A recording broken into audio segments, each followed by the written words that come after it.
अप्रैल से मुख्यमंत्री अशोक गहलोत जी की जन कल्याण की योजनाएं हैं वो घर घर आम आदमी तक पहुंचे। वही सुझाव हमने पार्टी के हमारे प्रभारी रंधावा जी और प्रदेश अध्यक्ष डोटासरा साहब और मुख्यमंत्री अशोक गहलोत जी ने जो फीडबैक लिया, उन्होंने जो प्लानिंग कर रखी उसी प्लानिंग में और सुझाव लिए जो हमने दिए कि इसी कैंपों को किस तरह आगे बढ़े, आम लोगों को, हमारे वर्कर्स को इससे जोड़ें ताकि वो घर घर पहुंचाए इन योजनाओं को। इस संबंध में हमने हमारे सुझाव दिए। आने वाले समय में कांग्रेस किस तरह मजबूत हो।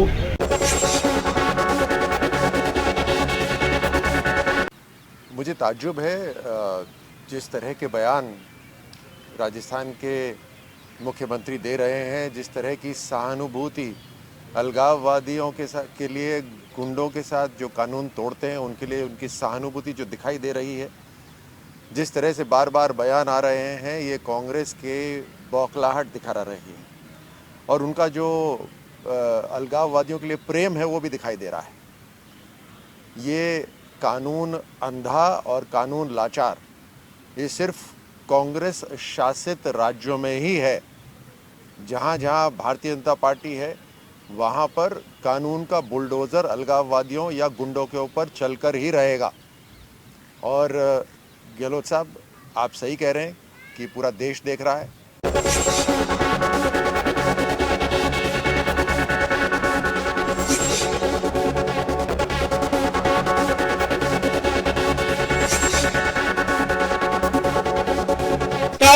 आप देख रहे हैं खास खबर, और खास खबर में राजस्थान की सियासी हलचल क्या है।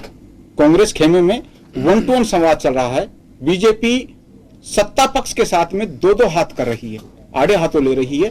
लगातार हम देख रहे हैं कि जिला जो अभियान चल रहा है, आक्रोश अभियान, वो चल रहे हैं। वो सरकार को कानून व्यवस्था हो या तमाम जो मुद्दे हैं उनके ऊपर घेरने की कोशिश हो रही है।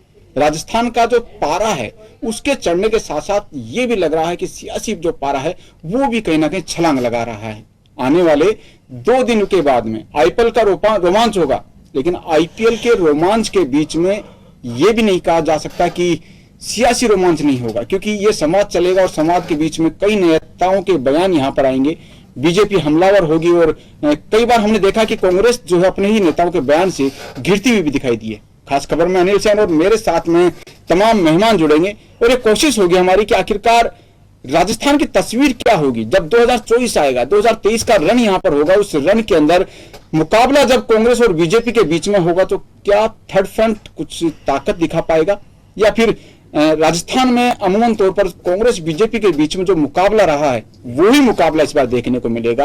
और इस बीच कई सवाल और उठेंगे, क्योंकि सचिन पायलट की भूमिका क्या रहेगी, पायलट क्या सत्ता बदल करेंगे, वसुंधरा राजे को क्या बीजेपी फेस बनाएगी चुनाव में जाने से पहले, या और मुद्दे क्या राजस्थान के चुनावी सियासी रण में हो सकते हैं। इन तमाम इश्यूज को इस बहस में हम कोशिश करेंगे कि आखिरकार मंथन यहाँ पर हो। और कांग्रेस और बीजेपी के मेहमान से भी मैं चाहूंगा कि एक सार्थक बहस यहाँ पर हो, ताकि ये निकाला जा सके सार की मिशन 2023 में जो बीजेपी और कांग्रेस जुटी हुई है उसका मंत्र क्या है। विधायकों का जो मन टटोला जा रहा है, उस मन टटोलने में जो चीजें सामने आ रही हैं क्या उनको दुरुस्त किया जा सकेगा। 13 सवाल दिए जा रहे हैं, लेकिन वो 13 सवाल क्या 13 दिन भी आगे टिक पाएंगे। इन तमाम चीजों पर हम चर्चा करना चाहेंगे। बीजेपी से मेरे साथ में सुरेश गर्ग जी मौजूद हैं और कांग्रेस से आर तिवारी जी, राजनीतिक विश्लेषक के तौर पर राजेंद्र शर्मा जी मेरे साथ में हैं। सुरेश जी, कांग्रेस मंथन कर रही है, 1-to-1 संवाद का कार्यक्रम है, ये अच्छी बात भी है, क्योंकि कई बार ये देखने को आता है कि विधायक मंच से या सार्वजनिक तौर पर सवाल खड़े करता है और फिर सरकार को ही घेरने की कोशिश करता है। अमूमन तौर पर हमने बीजेपी के राज में भी देखा है कि ये संवाद की प्रक्रिया होती रहती है संगठन में भी। क्या लगता है आपको कि इस संवाद के बाद में जो कांग्रेस मिशन यूं तो देखा जाए तो 2030 लेके चल रही है, लेकिन क्या 23 का पार यहाँ पर पा सकेगी? देखिए, कांग्रेस का ये आंतरिक मामला मंथन कर रहे हैं, बिल्कुल सही है, मंथन करना चाहिए। लेकिन आपने देखा होगा कि 13 वाक्यों पे 13 जो लाइन है उन पे ये मंथन कर रहे हैं, और आज इनका मंथन 10 जिलों का था। 10 जिले के अंदर अजमेर भी है, टोंक भी है। टोंक जिले का मंथन था, टोंक जिले के जो एमएलए है वो खुद उस मंथन के अंदर नहीं आए। तो इससे ये साबित करता है कि कांग्रेस के अंदर अभी भी आपस में अंतर्कलह बहुत है। सचिन पायलट न रंधावा जी को मानते हैं, न मुख्यमंत्री अशोक गहलोत जी को मानते हैं। और रंधावा जी की स्थिति है कि वो डुलमुल स्थिति रंधावा जी की रहती है, कभी हाँ में कभी ना में। जब सचिन पायलट जी अनशन पे बैठे थे तब रंधावा जी ने कहा था कि बोले ये तो हमारे कांग्रेस के खिलाफ इन्होंने अनशन पे बैठे हैं, हम इनके ऊपर कार्रवाई करेंगे। जब फिर वो पंजाब चले जाते हैं, आला कमान के पास जाते हैं, वो चुप हो जाते हैं। इसके बाद में ये आता है कि साहब कमलनाथ जी इनमें समझौता करेंगे। फिर अब रंधावा जी बोलते हैं कि कमलनाथ जी कौन होते हैं, मैं यहाँ का प्रभारी हूं। तो ये स्थिति कांग्रेस की है। अब आप ये देखिए कि साथ में इनके जो मंत्री हैं वो भी अब सचिन पायलट जी के साथ होते जा रहे हैं। जैसे पहले खाचरियावास जी ने बोला कि सचिन पायलट जी सही है, वो अनशन पर बैठे तो उनका साथ दिया। आज रघु शर्मा जी बोल रहे हैं कि साहब सचिन पायलट जी। तो इनमें आपस में अंतर्द्वंद इतना है। और आपने खुद ने देखा होगा कि मुख्यमंत्री अशोक गहलोत जी ये तीसरी बार बन रहे हैं। पहली बार जब 98 के अंदर मुख्यमंत्री बने थे, इसके बाद में जब चुनाव हुए थे, जब हमारे भारतीय जनता पार्टी की सरकार आई थी तब इनकी 56 सीटें आई थी। दोबारा ये मुख्यमंत्री बने थे, इसके बाद में 2013 के अंदर हमारी सरकार आई थी तब इनकी 21 सीटें आई थी। अब ये तीसरी बार मुख्यमंत्री बने, तीसरी बार इनकी स्थिति ये है कि 21 सीटों से नीचे हो सकता है कि फॉर्च्यूनर लायक भी इनके एमएलए जीत के नहीं है, क्योंकि इन्होंने वन टू वन संवाद कांग्रेस का है। आपने काफी गहराई से नजर रखी है। बीजेपी क्या वजह है? क्योंकि अमूमन तौर पर पार्टियों में तो इस तरह का चलता रहता है। प्रभारी कांग्रेस के हैं, हो सकता है कि कोई डिसीजन अभी तक नहीं लिया हो। नहीं, देखिए ये मैं यही कह रहा हूं कि इनका इंटरनल है। लेकिन देखो बात तो मार्केट में आती है ना, आज समाचार पत्रों में आया, सब कुछ आया, मार्केट में आती है। और क्या चल रहा है, जब आपस में अंतर कलह इतना है, जब सचिन पायलट जी कह रहे हैं कि जब भ्रष्टाचार जो 4.5 साल के अंदर जो भ्रष्टाचार हुआ है उसके ऊपर इंक्वायरी होनी चाहिए कहां का। क्योंकि आपने देखा होगा कि हर डिपार्टमेंट के अंदर भ्रष्टाचार हुआ है। कोई ऐसा डिपार्टमेंट नहीं है राजस्थान का जिसके अंदर भ्रष्टाचार नहीं हुआ। कोयला का घोटाला देख लीजिए, अडानी जी को 1042 करोड़ रुपए का घोटाला दिया है। आपने पीडब्ल्यूडी के अंदर खुद में मुख्यमंत्री ने बोला है कि साहब जो अफसर और ठेकेदार मिले हुए इसलिए सड़कें ठीक नहीं होती है। शिक्षकों का घोटाला देख लीजिए, शिक्षकों के ट्रांसफर में पैसे चलते हैं। तो आप देखिए मनरेगा घोटाला देखिए या आप पोषाहार घोटाला का देखिए, दवाइयों का घोटाला देखिए, निश्चित रूप से मुद्दे बनेंगे। योजना मुद्दे नहीं बन पाएगी।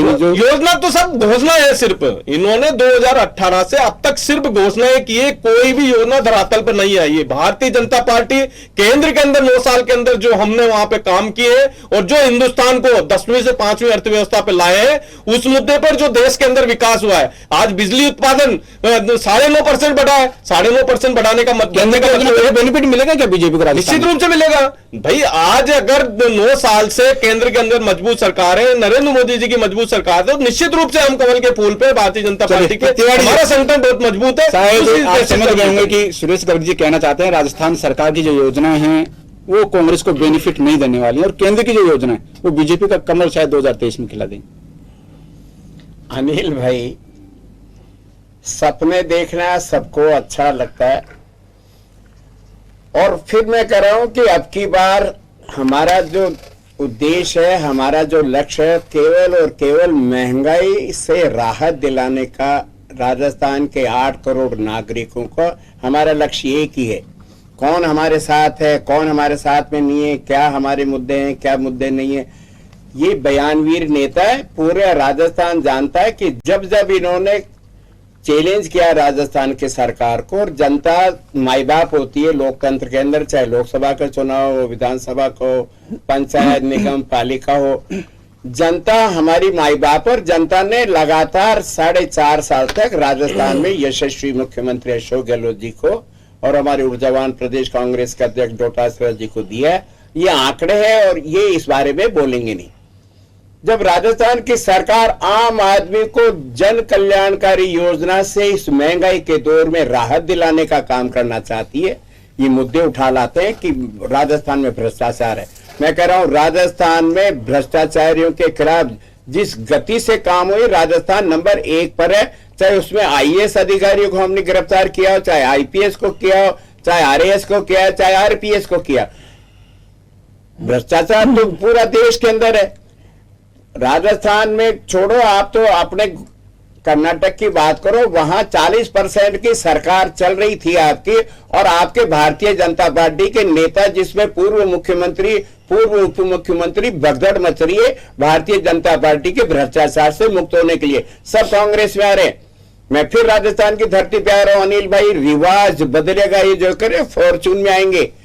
आप लोग कल्पना में जियो, फॉर्चून की बात करो। जब हम 100 यूनिट हम फ्री में बिजली दे रहे हैं आम आदमी को, 24 तारीख से हम अभियान चला रहे हैं और महंगाई राहत कैंप चला रहे हैं। हम किसान को 2000 यूनिट फ्री का हम रजिस्ट्रेशन कर रहे हैं। जिन माता पिता को जो बुजुर्ग हो गए, जो 55 साल की महिला है, जो 60 साल का पुरुष है, हम उनको 750 की जगह 1000 रुपए का मासिक हम उनको पेंशन देंगे। तिवारी, ये तो सारी योजनाएं जनता को पता है, लेकिन ये सवाल तो बनता है कि समीक्षा कर रहे हो, 1-to-1 संवाद कर रहे हो और एक विधायक नहीं पहुंचे। ये तो आपको लगता होगा, क्योंकि आप रिवाज बदलने की बात करें, और हमने देखा कि पिछले 4-4.5 साल के अंदर कांग्रेस में जो रिवाज बदला है, संगठन में अगर देखा जाए गतिरोध ज्यादा रहा है। हमने देखा है राजस्थान में अक्सर जो सियासी सुर्खियां थी वो बनती नहीं थी, लेकिन पिछले 4 और 4.5 साल का अगर ट्रेक रिकॉर्ड देखा जाए, राजस्थान सियासी तौर पर भी कहीं ना कहीं उभरा है, खासतौर से कांग्रेस। भारतीय जनता पार्टी के कुचक्र को हमने नाकाम किया। ये सारी बातें ये इसलिए कहना चाहते हैं कि इनका जो एक षड्यंत्र था उसको सफल नहीं होने दिया और जननायक अशोक गहलोत ने कांग्रेस की सरकार को बचा लिया। आज ये उसी परिपाटी पे चलना चाहते हैं। कौन नाराज है, कौन नहीं है? अरे 6 महीने बाद में तो जनता की अदालत में जाना पड़ेगा। जनता पूछेगी, आप जब कांग्रेस के नेतृत्व में जीत करके आए थे, आपने कांग्रेस की सरकार के जो हमारे जो संकल्प लिए, जो जनता से सीधे राहत पहुंचाने की बात करी, आप लोग हमारे बीच में क्यों नहीं आए? वो कहां जाएंगे, कौन जाएगा, मैं किसी व्यक्ति मैं डिबेट में नहीं जाना चाहता हूं, लेकिन जनता माई बाप है। जनता ही लोकतंत्र में माई बाप है। चाहे वो भारतीय जनता पार्टी का आदमी जाएगा, चाहे कांग्रेस का जाएगा। जब हम सीधे जनता से जुड़ रहे हैं, हम वार्ड वाइज महंगाई राहत कैंप लगा रहे हैं, वहां उनकी समस्याओं के बारे में पूछेंगे। और राजस्थान में जननायक अशोक गहलोत जो डोटासरा जी राम लक्ष्मण की जोड़ी है, जिन्होंने विधानसभा, नगर निगम पालिका, पंचायत में अद्वितीय जो हमने एक जीत हासिल करी। आज अगर विधानसभा के सदस्यों को हमने 3 दिन बुला करके उनसे फिर पूछा जा रहा है, और जननायक अशोक गहलोत ने तो लगातार कहा विधायकों से, आप मांगते मांगते थक जाओगे, नहीं थकूंगा। बिल्कुल आम आदमी के साथ में जुड़ा विधायक होता है। आज अगर उसको सड़क की कोई समस्या है, पेयजल की कोई समस्या है, सिंचाई की कोई समस्या है, बिजली की कोई समस्या, तो आज भी अशोक गहलोत का खजाना खुला है।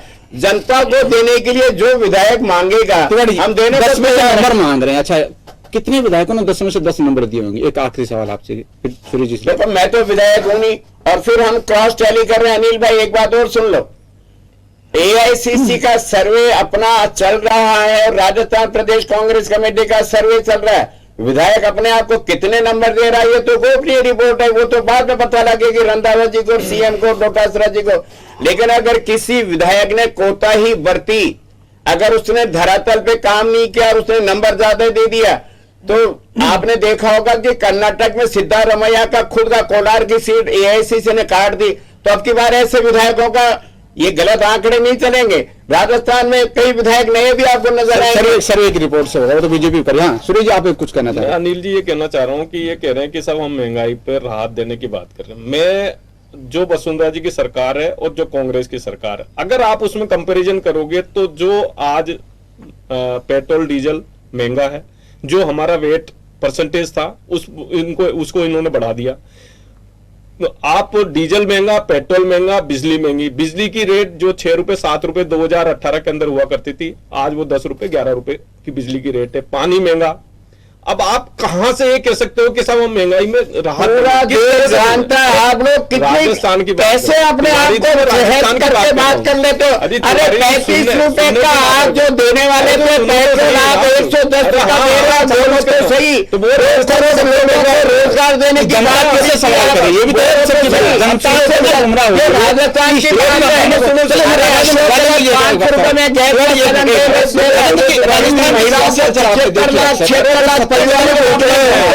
आपने उज्ज्वला योजना के नाम पर सरकार वो आज 1150 का 500 रुपए में दे रहे हैं अशोक गहलोत। राजेंद्र जी से ले लेता हूँ। राजस्थान का जो माहौल देखा है आपने, 1-to-1 संवाद अक्सर सरकारें करती हैं, योजनाएं हर सरकार जब भी आती है योजना लाती है, जनहित के दावे भी करती है, और ये भी दावा होता है कि इस बार वो सरकार रिपीट करने वाली है।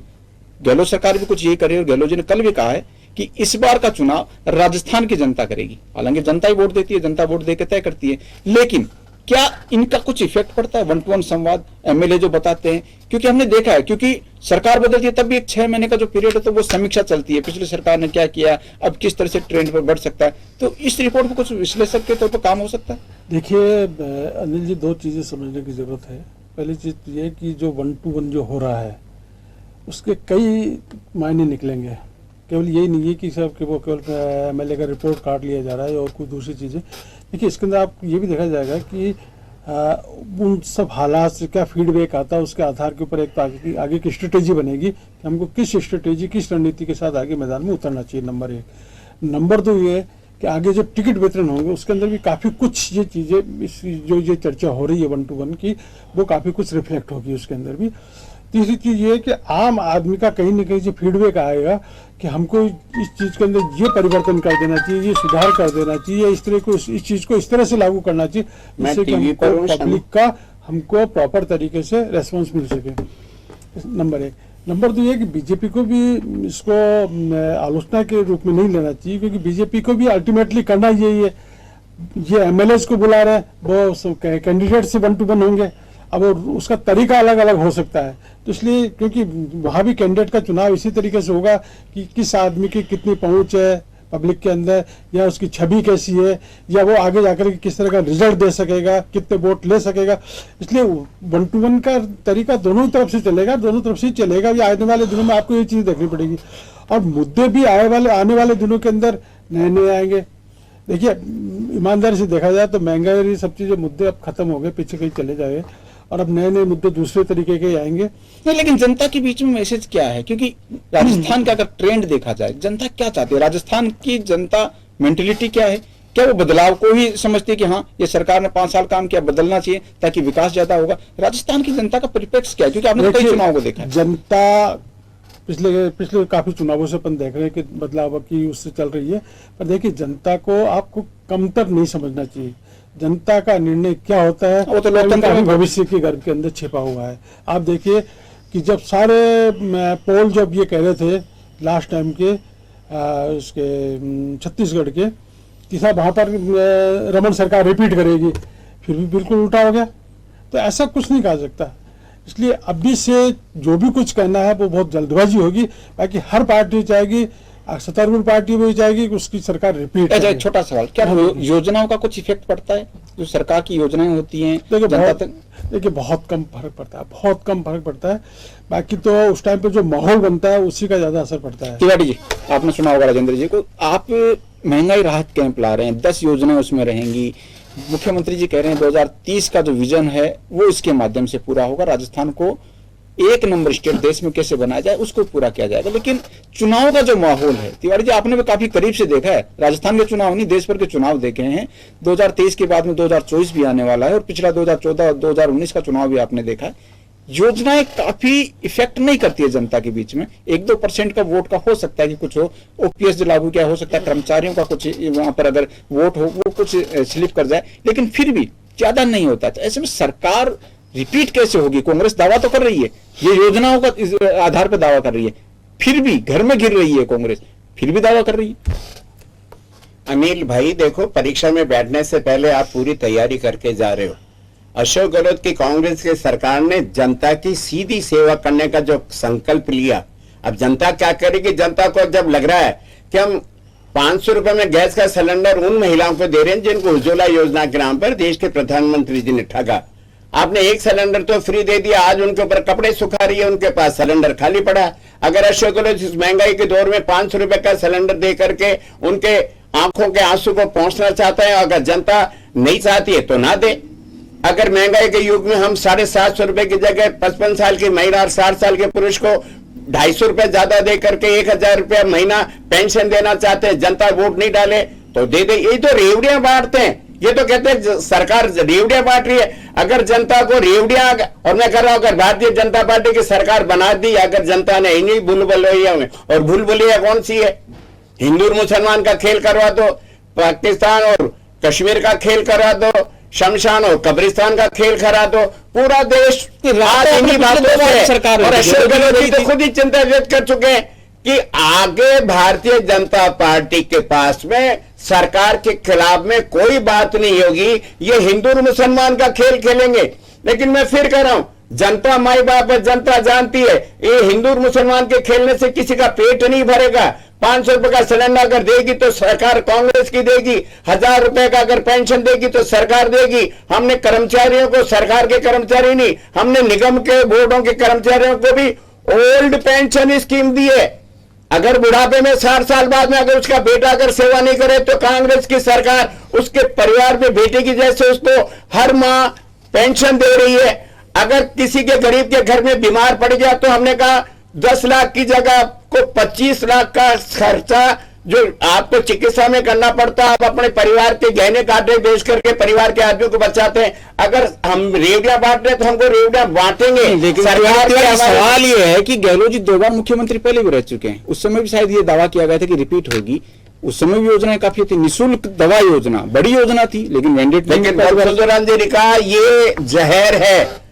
आपको पता है जब अशोक जी ने दवाओं का वितरण निःशुल्क किया, जहां से निःशुल्क की, तो एक लॉबी थी जो डॉक्टरों की लॉबी थी, चिकित्सा से संबंधित थी, वसुंधरा जी उनके कहने से इन दवाओं को जहर बता दिया था। लेकिन आम आदमी जानता है अगर किसी के घर में दुर्घटना हो जाती है और अगर वो चिरंजीवी योजना में अगर शामिल है तो 10 लाख रुपए मृतक के परिवार को सीधा खाते में आएगा। हम उसके सीधे साथ जुड़ना चाहते हैं, गरीब और मध्यम वर्ग के साथ जुड़ना चाहते हैं, आम आदमी को राहत देना चाहते हैं। और एक अन्नपूर्णा योजना और लेकर के आए, हम उसमें 370 रुपए में, आज आप जो हमारी यूपीए की सरकार की योजना थी, हमने 60 करोड़ लोगों को निःशुल्क राशन दिया। इन्होंने 20 करोड़ लोगों को और बढ़ा दिया, 80 करोड़ लोगों को जब आप निःशुल्क राशन दे रहे हैं। अशोक गहलोत ने 1 करोड़ परिवारों को उसके साथ में पकाएगा का, हम तेल भी देंगे, हम चीनी भी देंगे, हम चाय भी देंगे, हम नमक भी देंगे, हम मिर्ची भी देंगे। उस परिवार को सीधा 370 रुपए का एक अन्नपूर्णा किट भी देना चाहते हैं। हम ये कहना चाहते हैं, आम आदमी जानता है ये हिंदू मुसलमान का शमशान और कब्रिस्तान के खेल से किसी का पेट नहीं भरेगा। और कर्नाटक का चुनाव देश में एक माइलेज स्थापित करेगा। जब कांग्रेस की सरकार बनेगी तो राजस्थान में, छत्तीसगढ़ में भी फिर कांग्रेस की सरकार बनेगी। डॉक्टर साहब, कर्नाटक का उदाहरण पहले आ रहा, हालांकि जनता वहां तय करेगी, लेकिन फिर भी मैं जब बोलूं तो तिवारी जी चुप रहे तो ज्यादा बेटर है। तिवारी जी इन्होंने 2-3 चीजें बोली। एक तो हिंदू मुसलमानों की बात की, हिंदू मुसलमान भारतीय जनता पार्टी नहीं करती, ये कांग्रेस करती है। तुष्टिकरण की राजनीति कांग्रेस करती है। आपने देखा होगा कि 2008 के अंदर यहाँ पे बम ब्लास्ट हुआ था। उस बम ब्लास्ट के अंदर यहाँ पे 73 लोग मर गए थे और 108 लोग तो घायल हुए थे। उनकी पैरवी इस कांग्रेस सरकार ने, जो पैरवी ढंग से न करने की वजह से वो फांसी की सजा से बरी हो गए। तो ये तुष्टिकरण नहीं है तो क्या है? पीएफआई को आपने रैली निकालने की परमिशन, अरे आप तो अपनी योजना की बात करो, ये हिंदू मुसलमान का तो खेल है। आप ही नहीं तो बोला है। अगर आपने फैसला देखा होगा तो उन्होंने कैपेसिटी रखा दी थी, हाईकोर्ट ने फैसला बदल दिया, राजस्थान की कैपेसिटी रखा करो, यही तो दुर्भाग्य है। इसलिए तो कांग्रेस से जोड़ते हो, अस्तित्व जिता नहीं पाए, मुसलमान का आप अपने बेटे को नहीं जिता नहीं पाए। ये मुख्यमंत्री जी, मुख्यमंत्री जी अपने बेटे को जिता नहीं पाए। आप क्या इसमें सरकार की बात करते हो? सहानुभूति का वोट लेना चाहते हो? अब सुनने की मादा भी रखनी चाहिए। मैं कह रहा हूँ कि जब तुम ये चीज कह रहे हो तो तुष्टिकरण तो तुम करते हो, पीएफआई को परमिशन तुमने दी है। जहां महंगाई की बात करते हो तो 4.5 साल से कहां चले गए थे? 4.5 साल से जनता भी यहाँ की है, जनता सब समझती है। कब आप इसको फ्री की बातें कर रहे हो? 500 रुपए का सिलेंडर की कब बातें कर रहे हो? 14,000 करोड़ का कर्जा माफी की बात हुई। अरे ये भी झूठ है। देश में नंबर 2 पे रहने वाले राजस्थान की अशोक गहलोत की सरकार झूठ है, परिस्थिति झूठ है। कर्जा माफी का वादा किसने किया था? ओपीएस लागू करने वाले राजस्थान की सरकार, यही तो बढ़ाने वाले राजस्थान की सरकार। बता दीजिए, आपने संपूर्ण कर्जा माफी का वादा किया था। अरे भारत सरकार क्यों नहीं कर रहे? भारत सरकार क्यों कर रही है? वादा आपने किया था किसानों के साथ। राजस्थान के सरकारी बैंकों का 2008 की जमीन तुमकी हो गई, 250 से लोग ज्यादा हो गया। तुमने आप सीधा कर लिया, आपसे बात मैनेजमेंट की वजह से, झूठा वादा करने की वजह से किसानों ने आपको, राजस्थान यही तुम्हारा दुर्भाग्य है। जनता तुमको लाएगी। सरकार का के एमएलए जीत के नहीं आएंगे, वो स्थिति कर देंगे। आप तो गहलोत जी अपने बेटे को जिता दिखाए, आप इसका क्या एक्सपेक्ट करते हो? आप तो जनता जो जनता को जवाब देती है ना, तो आपके अपने बेटे को जिता नहीं पाए जोधपुर के अंदर से, आप राजस्थान में क्या एक्सपेक्ट करते हो इस बात के लिए? एक सवाल और आपसे तिवारी जी से होगा, क्या बीजेपी इस बार फेस घोषित करके आगे चुनाव लड़ेगी या फिर आपके खेमे में, क्योंकि आपने सवाल कांग्रेस पर उठाएंगे, कांग्रेस का खेमा बिल्कुल अपने ही विरोधियों से घिरा हुआ है, इनके संगठन में सब कुछ ठीक ठाक नहीं है, तो आपके ठीक ठाक है तो आप एक नहीं, हमारे यहाँ तो मजबूत संगठन है, संगठन के बेसिस पे, और भारतीय जनता पार्टी पिछले चुनाव के फेस घोषणा, देखिए मेरी बात सुनो, हमने पहले ही क्लियर कर दिया है कि भारतीय जनता पार्टी कमल के फूल पे चुनाव लड़ेगी, मुख्यमंत्री बाद में चुना जाएगा, और जो एमएलए के अंदर जो डिसाइड होगा उसके हिसाब से मुख्यमंत्री चुना जाएगा। लेकिन भारतीय जनता पार्टी में चैलेंज के साथ कह रहा हूं, पूर्ण बहुमत से 2/3 बहुमत से भारतीय जनता पार्टी राजस्थान के अंदर आएगी, और आपके यहाँ पे कई जो मंत्री है ना, वो जमानत भी नहीं बचा नहीं पाएंगे, वो स्थिति हो जाएगी, क्योंकि जो तुमने भ्रष्टाचार किया ना 4.5 साल के अंदर, जनता को चूस लिया। एक भ्रष्टाचार तो आप उजागर नहीं कर पाए सुरेश भाई, में एक मंत्री के खिलाफ कोई आपने रिपोर्ट तो दर्ज नहीं कराई, किसी मंत्री सीधा सीधा लाइन है कि राजस्थान के सरकार कोर्ट में गए क्या, किसी मंत्री का घोटाला आपने पकड़ा क्या? क्यों नहीं बताओ तो सही, राजस्थान के किसी मंत्री के खिलाफ आप तिवारी जी क्या लगता है, वो गहलोत साहब जो अब लग रहा है, क्योंकि नारे कई बार हम देख रहे हैं सभाओं के अंदर, चौथी बार गहलोत सरकार, यानी फेस वही रहेगा क्या? यही वजह है पायलट जी की नाराजगी की? जब आम आदमी को जो नेता सीधा लाभ पहुंचा रहा है, ये तो पायलट जी की बदौलत है, इस वजह से 2018 के अंदर आप आगे। कांग्रेस 5 साल तक मेहनत करी थी उसने, 5 साल तक मेहनत करी थी उसने, तब जाके आपकी सरकार आई थी। लेकिन आप बताइए आप कैसे आओगे? पायलट जी को इग्नोर करोगे, कैसे आओगे आप बताइए। पायलट जी आप लेके जा रहे हो? नहीं, हम तो हमारे सामने एक भारतीय जनता पार्टी के मुद्दे पे अगर आंदोलन चाहते हैं, भारतीय जनता पार्टी नेता कमल के फूल को वो सम्मान देते तो स्वागत है हमारे यहाँ पे। तो अगर कमल के फूल को और हमारी जो विचारधारा को उसको अगर अपनाते हैं तो कोई दिक्कत ही नहीं है हमें तो।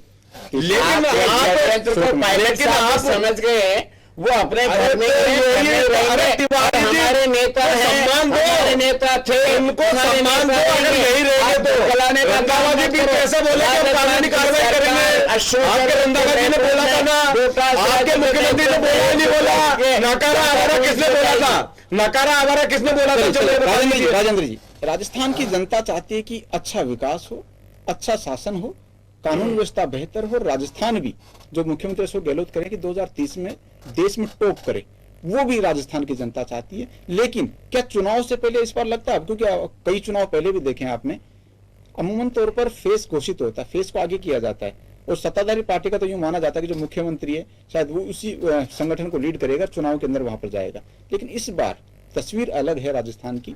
शायद कांग्रेस भी, मुझे नहीं लगता है कि किसी फेस को आगे पूरी तरह से पुरजोर तरीके से, क्योंकि बीजेपी ने तो कही दिया कि कमल के फूल पे चुनाव यहाँ पर जो है वो लड़ा जाएगा। तो क्या फेस घोषित करने से संगठन को खामियाजा होता है या फिर कुछ बेनिफिट इसके होते हैं? देखिए, तो अनिल जी करीब करीब साफ अभी तक जो हालात है उनमें साफ सा है कि कांग्रेस पार्टी अशोक गहलोत जी की ब्रांडिंग से लड़ेगी, उनके चेहरे को लेकर के लड़ेगी, अभी तक के जो हालात है उनके अंदर। क्योंकि आप देखिए 24 तारीख से जिनका अभियान चलेगा, शिविर लगेंगे और चीज़ें लगेंगी, उसके अंदर भी ब्रांडिंग पूरी तरह से अशोक गहलोत जी। और देखिए जो अशोक गहलोत जी ने 4.5 साल में जो काम किया वही लेकर के आगे बढ़ेंगे। इसलिए कांग्रेस पार्टी को लेकर के तो अभी तो मेरे को कोई दूसरी संभावना नजर नहीं आती। वोटिंग के रेशो में अगर आपने देखा है कि वोटिंग करते समय जनता के मैंडेट में होता है, अगर एक फेस होता है तो उसके आधार पर वोट कास्ट करता है। क्या इसका कुछ फर्क पड़ता है चुनाव के अंदर? देखिए फर्क पड़ता है, और फर्क पड़ने के साथ साथ देखिए अब हालात जो धीरे धीरे होते जा रहे हैं वो ये है कि कांग्रेस पार्टी के अंदर अशोक गहलोत जी के अलावा कोई दूसरे विकल्प पे कुछ ज्यादा सीएम के चेहरे के रूप में मेरे को कोई दूसरा दिखाई नहीं दे रहा। नंबर 1, जहां तक बीजेपी का प्रश्न है, बीजेपी कमल के लिए कर रही है, कमल का फूल और मोदी जी का नाम लेकर चल रही है, क्योंकि जिस तरह के डिस्प्यूट वहां नजर आए, जितने कांग्रेस में डिस्प्यूट है लगभग उतने आपको बीजेपी के अंदर। बिल्कुल सही कह रहे हैं। बीजेपी में भी हालांकि अभी फर्क है, लेकिन अंदर खाने सब कुछ जो चीजें हैं वो बिल्कुल साफ नहीं है, बिल्कुल साफ नहीं है। आने वाले दिनों में भी ये देखने को मिलेगा कि शायद इधर कुछ हंगामा जो पहले चल रहा है, संभव है कि उधर भी कुछ हंगामा वहां पर देखने को मिले। समय काफी कम है, और राजस्थान का जो सियासी हलचल है इस पर चर्चा हम और भी लगातार करेंगे। हालांकि चुनाव के समय देखना होगा, जब वोटिंग होगी उस समय भी मतदाता का रुख क्या होता है वो देखने वाली बात होती है। लेकिन फिर भी राजस्थान का जो सियासी पारा है ये मौसम के साथ बढ़ता जा रहा है।